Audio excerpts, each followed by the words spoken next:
ang nag-deliver papunta sa bahay nila Pangulong Bongbong Marcos at Speaker Martin Romualdez mag-insert o magpasok ng 100 billion worth of projects sa BICAM. Sana po ay hindi nila ako mapatay bago ko mailabas ang lahat. Ginawa ko lang ang utos sa akin, pero ngayon, handa na akong harapin ang lahat. Ginagamit ng administrasyon ang buong resources ng bansa para tumahimik ako.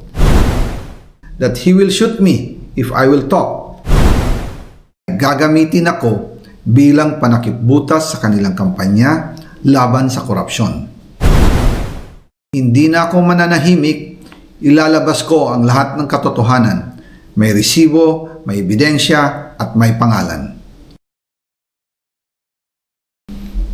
Para sa bawat Pilipino, alam ko na buo ang galit ninyo sa akin ngayon. Nauunawaan ko rin kung bakit. Lalo na at malaki ang halagang nakataya. Pero bago kayo humusga, hayaan ninyong ipaliwanag ko ang buong katotohanan. Matagal akong hindi nagsalita dahil may direktang utos sa akin. Huwag nang bumalik ng Pilipinas at manahimik na lamang. Umalis ako noong July 19, 2025 para sa aking medical check-up. Nakaplanong bumalik pagkatapos ng SONA ni Pangulo. Pero habang papauwi na ako, tinawagan ako ni dating Speaker Martin Romualdez at sinabihan, "Stay out of the country. You will be well taken care of as instructed by the President." Noon naniniwala pa ako sa kanila, kaya't hindi ako bumalik. Tumikom ang aking bibig, sumunod ako, pero ang hindi ko alam, ang ibig pala nilang sabihin sa aalagaan ka namin ay gagamitin ako bilang panakipbutas sa kanilang kampanya laban sa korupsyon. Ginawa nila akong poster boy ng kanilang sariling kasinungalingan. Ngayon, hindi na ako mananahimik, ilalabas ko ang lahat ng katotohanan. May resibo, may ebidensya, at may pangalan.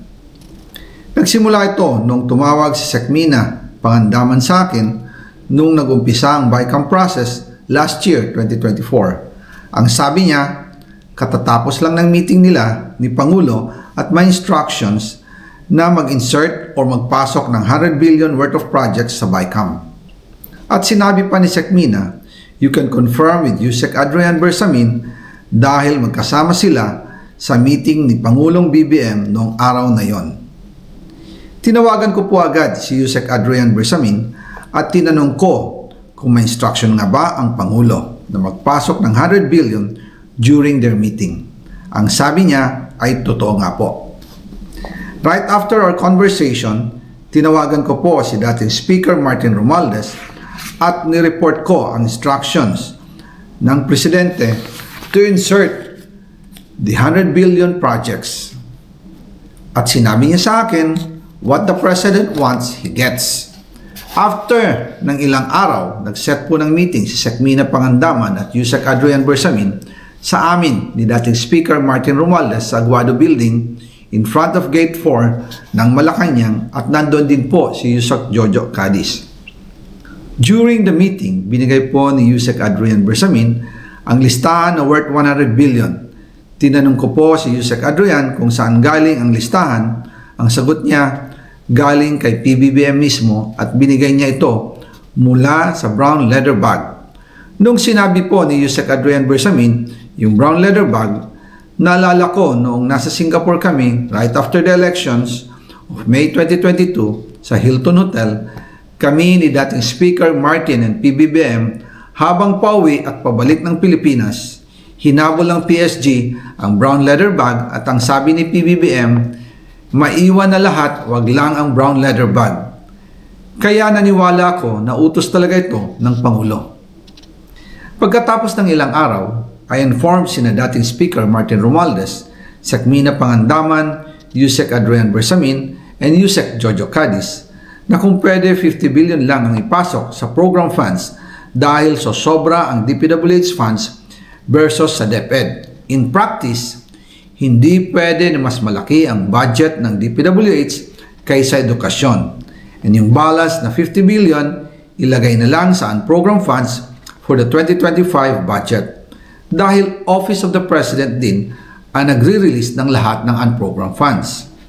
Pagkatapos ng isang araw, tinawagan ako ni Sec Mina at sinabi ang mensahe ng Pangulo. Ipasok ninyo yan dahil pinangako na sa akin ni Speaker Martin yan at hindi na pwedeng baguhin. Kumbaga, ang utos ng hari hindi pwedeng mabali.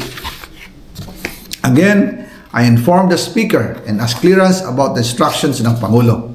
At ang sabi niya, wala tayong Kaya po nagtataka ako kung bakit sinasabi ni Pangulo na hindi niya makilala ang budget.